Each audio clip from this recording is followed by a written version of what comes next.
What's going on, man? Welcome back to the basement. I'm Caleb, and you might be saying to yourself, that is not the typical intro of these videos. We are doing a buy sell video, and I had to bring in a guest. Shout out to Ron Stewart. Absolutely big fan of Ron. All of his info is linked down below. Ron, how are you doing today? Doing great, man. I love that intro. I haven't had anybody pay homage to the channel like that before, but I'm psyched to be on. I know we've talked in DMs for what feels like, I don't know, 6 months to a year at this point. And I love what you're doing, man. It reminds me a lot of, when I was starting out. No, I appreciate that. And if you guys have never tuned into Ron's channel, you got to go check it out. My man's an absolute freak in the sheets, in the spreadsheets, that is. So go check him out. I've learned so much of my Dynasty philosophy has been influenced by Ron's philosophy.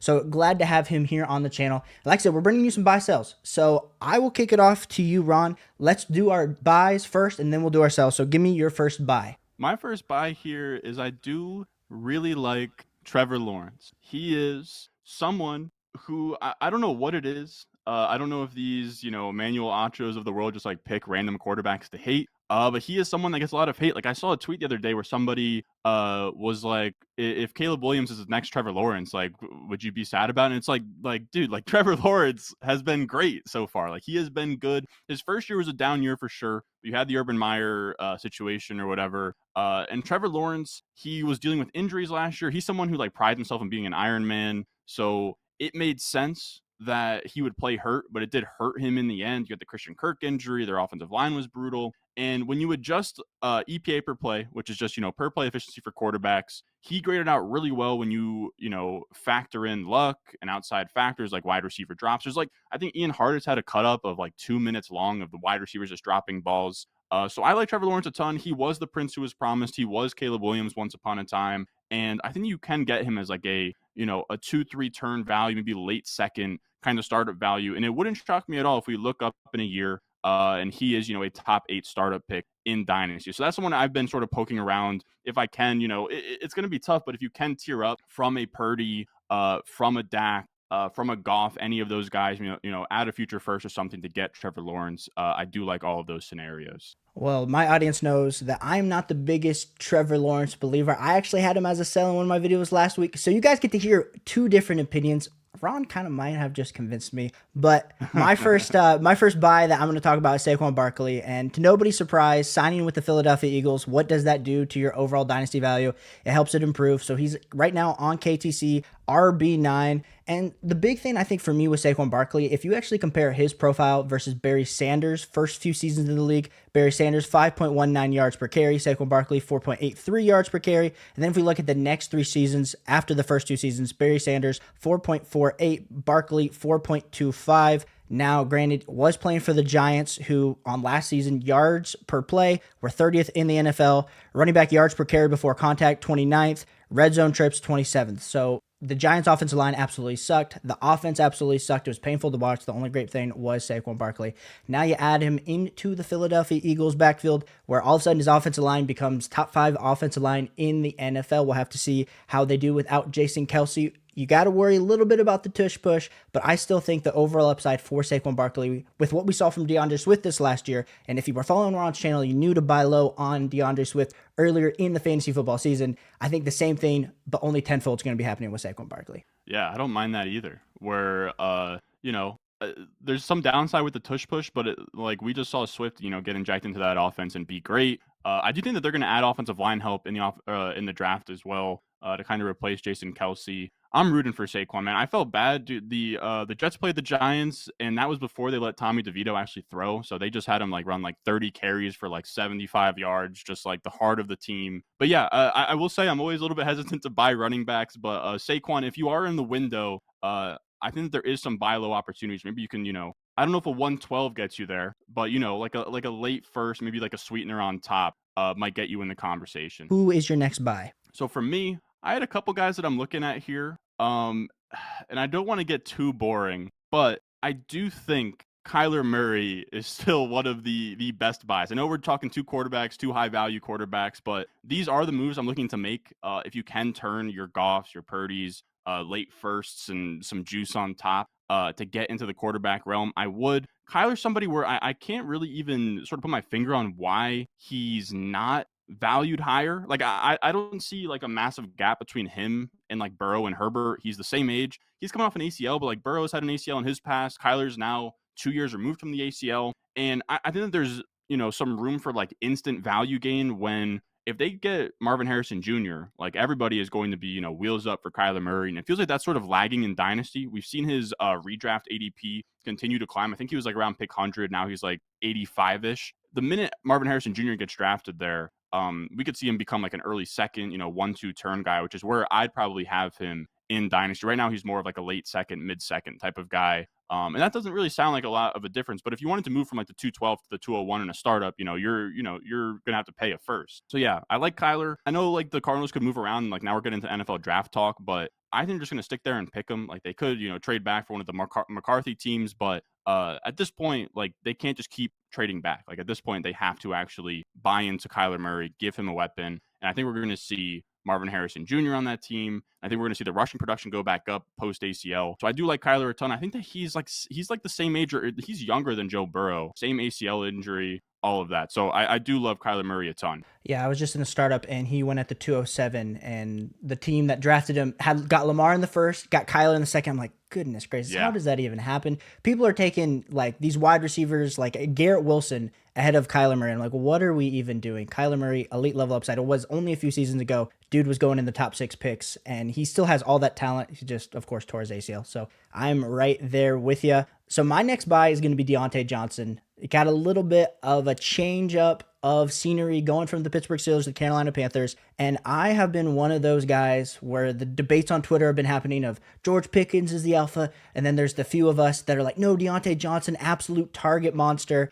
I was on the Diontae Johnson side, and of course, last year, only playing in 13 games, 87 targets, 51 receptions. It was not great, to say the least. But if you look at his previous seasons, 147 targets, 169 targets the season before that. And as we know, targets are earned, not just given. And Diontae Johnson, it wasn't just Big Ben's noodle arm that was giving him all the targets because he couldn't sling the ball down the field towards the end of his career. Was able to even prove that without Big Ben. So I think the change of scenery, plus the fact that even last year, his yards per reception actually went up 4 yards, which I thought was really impressive. So heading in, going with Bryce Young, we saw what Adam Thielen was able to do last season, where Adam Thielen had 137 targets. So there's plenty of targets to be had for Diontae Johnson in this offense. Now, can Bryce Young take that second step? Can Dave Canales actually unlock this Panthers offense? A lot of question marks still there, but I think being able to bet on the talent, being able to bet on the current value of Diontae Johnson when he's already been a target monster is definitely something to be had. If I could trade somewhere in the 204 to 207 for him,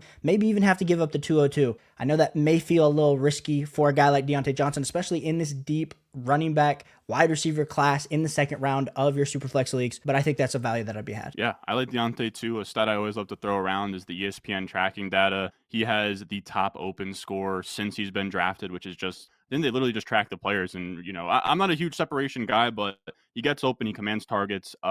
The video I did yesterday where we looked at first downs per out run, he really popped there. He's like, he can be the engine of this offense. And I don't mind, as much as I don't really like Bryce Young a ton, I do love the idea that because he's a year 2 quarterback, there's at least upside there, right? Like kind of what we saw with Jordan Love last year, where there was at least a ceiling where if that quarterback takes the next step forward, then the wide receivers come with him too. So I like Diontae Johnson. I think there is some hidden upside there as well. Give us your next buy, Ron. I'm torn between 2, but we're going to go Devon Achane here because I think that he's someone I wrestled with Devon Achane because I wonder if you could get a better price after the draft, but I do think if they don't draft a running back, I think that his price probably goes up. And they just re-signed Raheem Mostert. Seems like a lot of people are a little bit pessimistic on Devon Achane, right? He never really handled the full workload.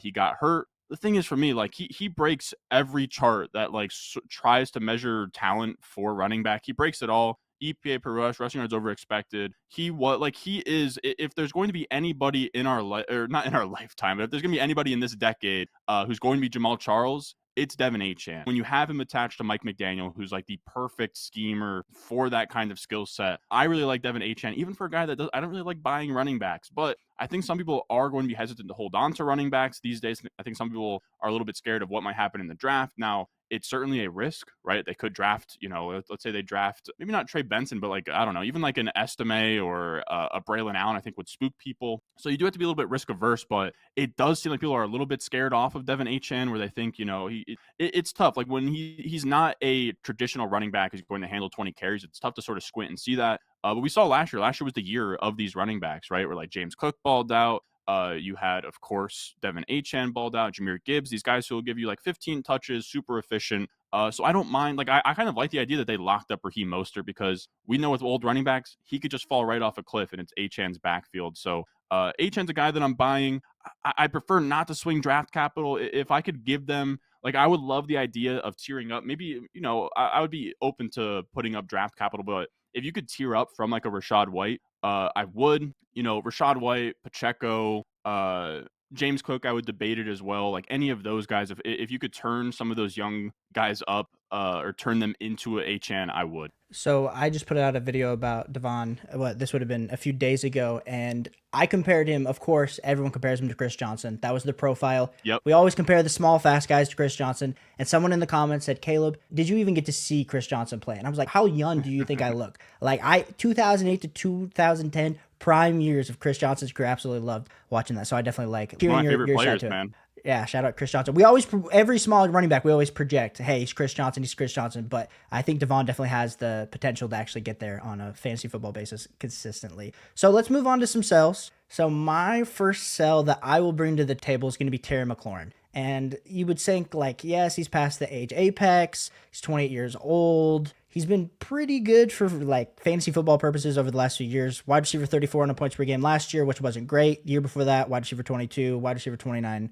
But Caleb, they're finally going to get a good quarterback this year with one of these rookies. So is it going to be Drake May? Is it going to be Jaden Daniels? We'll have to see once it comes to the draft. But is that actually going to change the outlook for Terry McLaurin over the next 2 seasons? We'd have to have an exceptionally great rookie quarterback performance in Washington in year 1 and year 2 to actually ever really boost Terry McLaurin's fantasy football value. And like we said, right now on Keep Trade Cut, wide receiver 36. So if I have Terry McLaurin and I'm not contending, or maybe I'm kind of on the fringe, Terry McLaurin is the type of asset where right now, before something, it could go really great, and I could totally regret ending up on fantasy receipts with this take. But I tend to lean on the side of caution. We haven't seen that elite level ceiling for Terry McLaurin throughout their career. A rookie second-year quarterback that's not going to change it over the next 2 seasons. So I would be looking to sell Terry McLaurin. If I can get the 2.1 to 2.4 range for Terry McLaurin right now, it's kind of where he's valued at on Keep Trade Cut. What I'd be looking to do. Yeah, I don't mind that either. Like McLaurin, it's funny. I don't think I have a single McLaurin share on like a team. He's just never really been a needle mover.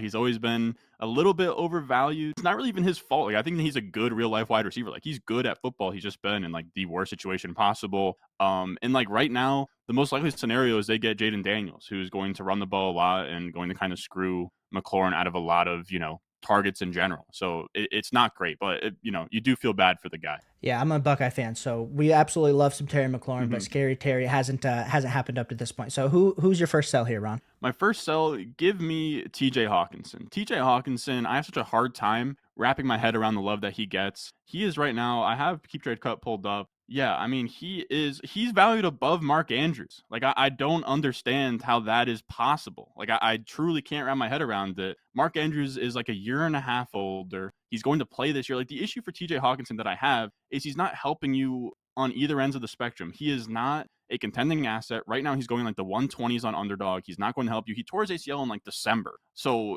he's not going to do you much good. On top of that, he loses Kirk Cousins. So like his 2024 projection is screwed. He has Sam Darnold or a rookie quarterback off of a busted ACL. Then you have next year, he's going to be like 28 in week 1 of 2025. So he's going to not fall off the age cliff, but he's no longer a sexy asset where he's like this 26-year-old, ascending-ish tight end.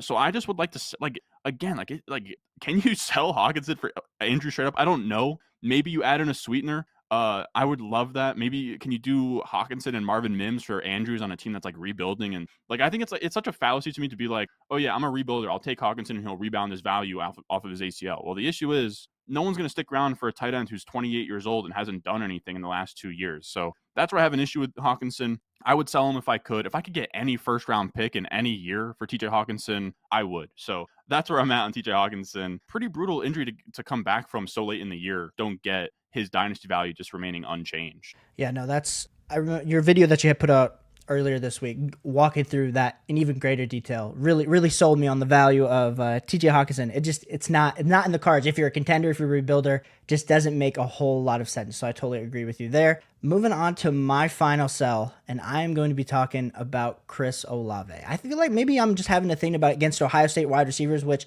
if you're a fan of the channel, you know that I absolutely love Ohio State, so I'm not over here trying to bash my guys in the NFL. But Chris Olave just feels a little too high right now, a little bit too rich at wide receiver 11 on keep trade cut. Nothing in his situation has changed. Now, a lot of people are going to be excited. No Michael Thomas, Chris Olave, he's the clear alpha. Well, he's been the clear alpha pretty much the last 2 seasons since he stepped foot for the Saints. 13.2 fantasy points per game as a rookie. Last year, 14.5 fantasy points per game. Put him as the wide receiver 19. And what can we really expect? I mean, 138 targets last season. Can he get into that 150, 155 target range? I know the Saints aren't going to be a good team overall. They're going to have to chuck the ball all over the yard, but still only has Derek Carr as his quarterback, which Derek Carr at this point is probably a bottom half of the NFL type starting caliber quarterback. So for me to get really excited about Chris Olave's overall upside, you're purely basing it off of a volume play. And we've kind of already started to see the volume start to take shape, and it really hasn't pushed him higher into the overall dynasty landscape. And I know a lot of us are kind of living off of the draft capital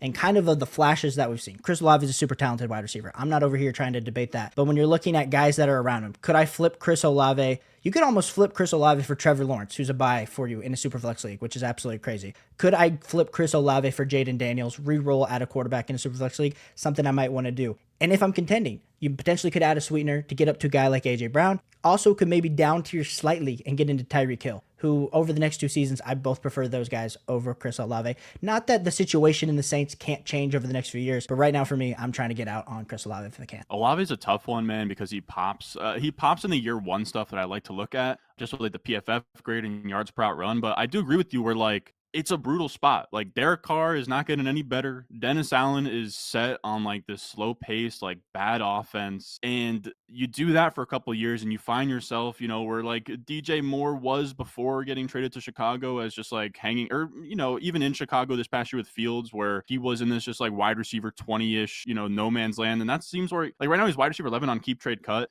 If we come back next year and he's somewhere in this like Devontae Smith through, DK Metcalf of just like, I don't want to call him like band of misfit toys, but you get what I'm saying? Like guys who had a lot of hype and now are just like pretty fine wide receiver 2s. Like it wouldn't shock me, if he ended up, right between like T Higgins and Metcalf as like wide receiver 20. And, he goes from someone that's like a 3rd round startup value to like 6th. And that's not, a nice feeling when that happens. No, I'm totally there with you. And give us your final sell here, Ron. Now, my final sell, I haven't done a write-up for this. I'm still kind of workshopping it, but it was from when I was talking with Ryan Heath last night with first down per out run. Somebody that had concerned me in the past, but, I've been wrong on Jordan Addison. I'll take it on the chin. I had Quentin Johnson over him. So I've been wrong all along. I know people, he has like route running as this trait, and I've kind of just backed off and said, okay, like he performed well in year 1. I didn't see it. I'll give you guys the benefit of the doubt. But when I look at my year 1 data, and that's something that we like to do with the rookie wide receiver report and everything, when we're looking at PFF grade and the yards per out run,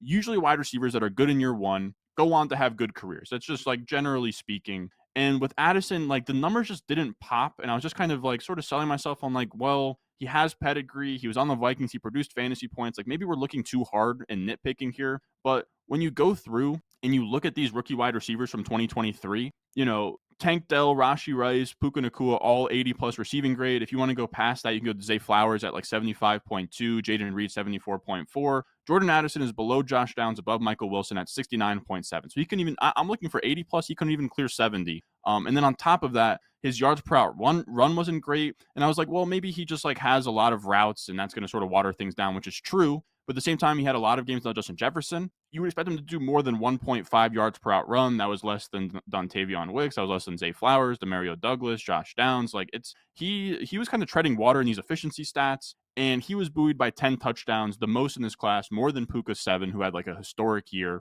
A lot of broken plays, and I talked with Ryan Heath last night about first downs, and it's a good exercise where it's a way to kind of tell if your yards per out run or just your efficiency is a little bit, inflated by big plays, which big plays are nice, but a lot of Addison's success was from like long touchdowns and broken plays. He wasn't this like engine of the offense. He wasn't really helping the offense propel plays forward. Only 38 first downs, despite damn near leading the class in routes. I think that he led them in routes in regular season, which isn't good. Like, for perspective, he had 38 first downs. Puka had 68. Rashi Rice had 44 on like way less routes. So he wasn't like moving the chains. He wasn't a big part of the offense. To me, I don't know what his ceiling looks like. I don't know that he ever is a top 5 point per game wide receiver. And at this point, when we have him sandwiched in between T. Higgins and Zay Flowers, like he's ahead of Zay Flowers. He's ahead of Tank Dell. He's ahead of Rashi Rice at this point, ahead of Jaden Reed. Like he is the 2024 wide receiver 2 by consensus after Puka Nacua, and that's tough for me. I can't get there. If I could get out for like a mid first this year, or like add something in to get like to 107, I would absolutely love a deal like that. No, I agree with you. And right before kind of the whole free agency dropped, I traded away Kenneth Walker to pick up Jordan Addison because I thought, oh, I can quickly flip away Jordan Addison, tier up, tier down, depending. And then all of a sudden, Kirk Cousins leaves, and Jordan Addison gets that red X mark in the Dynasty community where no one wants him. No one wants to trade up for him. No one wants to trade equal value. No one wants to tier off of him. So right now, I'm in a holding pattern with my Jordan Addison share. So totally in agreement with you there, Ron. We are going to transition to a little bit of content creation discussion. For those that don't know, Ron has posted a lot about his kind of coming ups in the fantasy football space. But I know a lot of people that tune into the channel also create their own content. So I always find this super valuable. And this is something that I'm going to look back on in a few years and just absolutely love hearing Ron's perspective, especially as Ron's chasing 50K subscribers, 100K subscribers. We had Danny on and we were joking that the Fantasy Stock Exchange boys and Ron Stewart, it feels like we have a little bit of a heavyweight fight happening to see who's going to actually hit 50K first. Danny said it was going to be them, so I'm sure Ron's going to say the same thing about him. I am being unbiased here, so like I said, go subscribe to both those channels. But Ron, kind of looking at the overall landscape of the fantasy space, if someone wants to start building a community, creating content, what would be your suggestion to them? My suggestion would just be you can't really expect much early on. You have to like I'm sure that you've dealt with it too, where like the first dude when I first started out, really the thing I would say too is no two paths are the same. I started writing articles at first for Player Profiler, and then I decided, well, I actually think I'm a pretty good writer, but I also know it's not like it's not the in medium, So there's some people out there that can do it. The guy who I just had, Ryan Heath, he can do it. He's a great writer. His research is great, but it just wasn't working out for me. So I just put the camera on, and you just have to kind of, you kind of just have to endure what that's going to be. I used to like post videos on Reddit, and like those would just get downvoted, like more than they'd get upvoted. I'd have people in the comments coming at me crazy, and it kind of, give me a thick skin where I don't like I get hateful comments all the time. Every creator does. It doesn't really bother me a ton. But yeah, I would say just don't expect much early on. Like the first year, you're just getting so many reps that the reps are all that matters. It's just getting in front of the camera and talking to it. Because the way that I'm talking right now is if you go back and you just go to like oldest and you go to my, number one video or first video ever, I'm like whispering in the basement, like just like praying nobody can hear me. So, reps matter you're not going to get views straight away. You have to actually like get good at it first. So don't like come into a thing that you're gonna like explode. I know too with like TikTok, everyone is getting to like 100,000 subs like super quick. We're seeing all these guys blow up. Like I don't know if you're familiar with them, like Sketch and Jinxie, and they're like these like massive streamers now. But in the fantasy space, it doesn't really work like that. So you want to have a little bit more, leveled, expectations, and don't expect much out of it, and just kind of get your reps in early on. Yeah, we're such a niche little community, but Ron, you've always been my Jinxie, so I just want you to know that. So like, since you've started, how have you seen the fantasy space kind of change and evolve over is this year 4, year 5 going in for you? I think it's like 3.5, but I could be wrong. I think I started 2020. So yeah, I think this is like year 4. And I would just say a massive shift to video content, which is lucky on my part that I kind of got in right when I did. Not that you can't do it now, but there's a lot more competition. Like I would say the Underdog Fantasy channel, they are to me kind of the poster child for like what this new age looks like. I think Flock is one too. And I would say Underdog specifically because Josh and Hayden have been putting out great stuff for a long time, but they wrote articles on like NBC, which is like fine, and they would do their spots or whatever. But they've now, you have guys who had like, I don't know if you want to call it corporate, but guys who were working for old fantasy sites, writing articles, and now they're getting into the visual medium and like taking that all on. And they have so much, resources from Underdog that their stuff is amazing. I think they got like an award for their stats for film videos, which are great. So you're seeing all of that. You're seeing everything. Fantasy Pros. Where it was like Fantasy Footballers at first was like the only big fantasy football channel on here, but now it's like Fantasy Pros is on here. You got like Dynasty Nerds is on here. Like literally every site has some kind of channel. So that's really what I would say the big shift is everybody has started to put their hand in the visual medium stuff. We have as well, some guys are just like big on TikTok for fantasy now, and they're not even like, they don't really have a YouTube presence too. So I would say everybody is kind of shifting away, from writing to video, doing video as well as they can. So that, yeah, I would say that's the biggest shift for me is I think these sites too are investing in the visual stuff, which is huge. So kind of like we said, you've kind of built this incredible audience from the ground up. Like putting yourself back in the early years, would you have changed anything like to where you're at now? Because I know you, like you said, every content creator's journey is different. But would you have changed anything looking back last 3 years? That's an interesting question. Would I have changed anything?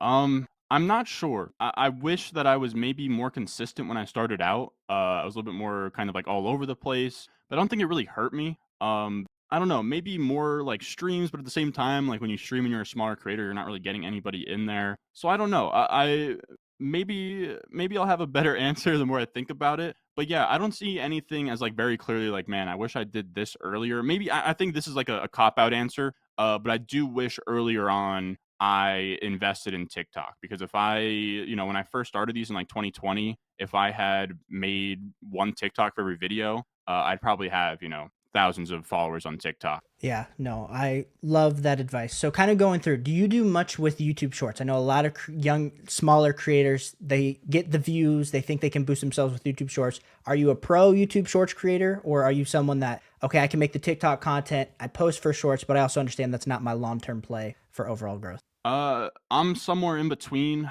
I just started posting shorts this off season. Some of them do well, some of them don't. They're really just repurposed from my TikTok. But I will say, I don't know. Everyone, like you said, like everyone has two sides to it. For me personally, I think I'm going to sort of steer away from shorts, moving forward. I know the Underdog Fantasy guys talked about them, but a lot of times, even if you're just talking about fantasy football and you're bringing in that audience, like it's just a different audience to short form, and you can kind of inflate your subscriber count and you can kind of throw off some of your stuff in the algorithm. I will say a lot of the algorithm talks a little bit over my head, personally, but I don't want to mess with any of it. The shorts to me, I have a couple of these, like some of them like 4,000 for most of them, some of them 20,000. Never once was like, oh my God, like I just saw this like massive boost to the channel because of the shorts. It's more just like empty views that are chilling on my channel. The last content creation question will be, Ron, I watch you, I watch Fantasy Stock Exchange, I watch Flock, I watch the Ballers. Like, I don't think I can create the same level of content as that starting out. What would be your response to that? I would say anybody can, like, I'm like my stuff in general. I think you might be right with the other guys. I think my channel and the Stock Exchange channel are good roadmaps. People that are starting out small because neither of us spend a ton of time into like editing and making things fancy. I know Flock has his own editors and Underdog has really nice editors. But with me, like I don't even edit my videos. Like I just throw up the graphic and I'll ramble for 40 minutes because for some reason you sickos and perverts show up and watch. Like I had somebody comment the other day and say like, Ron, like you talked about 6 players in this video and it's an hour long. Like it's getting a little bit long here, buddy. And that was my most viewed video of 2024. You don't really need all the resources in the world. Like it's funny too, man. Like outside of camera, it seems like you have a nice camera. That's like I invested in my camera and my mic when I started out. I don't know that I've invested in anything else in terms of the setup. I think my accountant would prefer that I pour more money into things. But it is a profession where that's like really nice where there is no, I'm not, maybe I'd like to have an employee, but I'm not paying employees. I'm not paying rent for the office or anything. You know what I mean? Like it's one of the most no barrier to entries. I was recording my phone starting out too, man. So you can really do it any way. You can teach yourself how to edit on iMovie. There's people on YouTube as well. Or if you, a guy who I've always liked to watch, his name's Charlie, Moist Critical Penguins. He is someone who does like gaming content and stuff. He's sort of gone a little bit more Hollywood now, but his video starting out millions of views off of just like a webcam on his laptop reacting to videos. So I really do think when you look around YouTube, anything can work. Same thing with I like Sam Solik as well. He's a bodybuilder. He's like massive. Does he take steroids? Yes. And he starting out, he got to like 1 million subscribers by literally just with like his iPhone, recording a vlog on his way to the gym, recording his lift, doing some poses, car on the way back with just his iPhone, and boom, hundreds of thousands of views. So if you can find a way, even with just your phone, if you can then sort of find a way to put that into the TikTok algorithm and kind of have both play off each other, like now we're kind of just talking overall content creation, but I do think no matter your resources, you can figure it out early on. It's really just a matter of being open to experimenting. I think a lot of people just go out there. I see a lot of fantasy channels that aren't really like me and you, but more of your,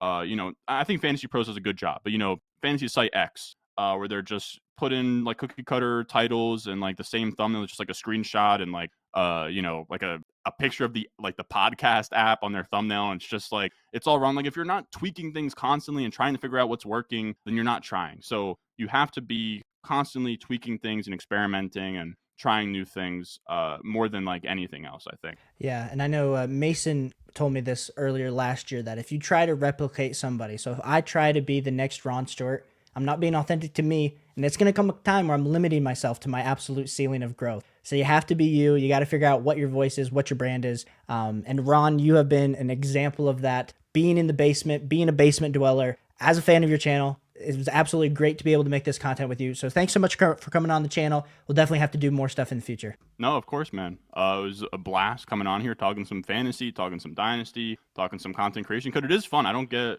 a lot of chances to talk about the creation aspect. And I don't love the business aspect. I'll be honest. The, having to figure out taxes and hiring people. Like I still don't have a website because it's too much of a hassle to like find the graphic designer and like get all that shit figured out. So yeah, it's always fun chopping it up with whoever has me on. It's cool that you're even a fan of the channel, man. Like it shocks me when anybody's like a huge fan or all of that. It's very cool. I do appreciate it.